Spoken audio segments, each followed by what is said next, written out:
lot of times you get somewhere, or you have one weekend to go turkey hunting, and the weather is not conducive.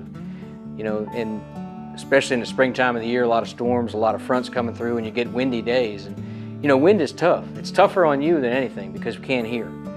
Obviously, we can't hear as far. We can't hear a turkey gobble, and it's not picture perfect bluebird day. But turkeys are still going to gobble. They're still going to try to find hens. They're still going to carry on spring mating. So you got to be out there. One thing that you got to think about is utilizing the terrain to get in places that maybe cut the wind down a little bit.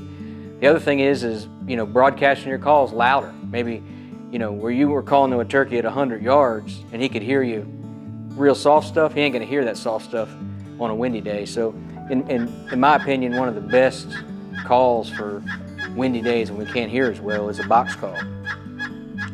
Again, controlling that volume is important, but when you got to call loud, this thing's got the volume in it.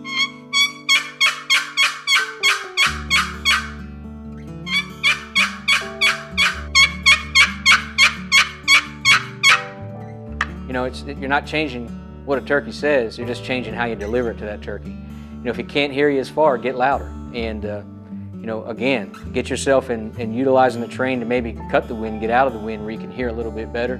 Plus, animals like to get out of the wind as well. So, think about that. Don't give up. Don't go back to the house, because turkeys are still going to be carrying on that spring ritual. Just get a little louder on your box call.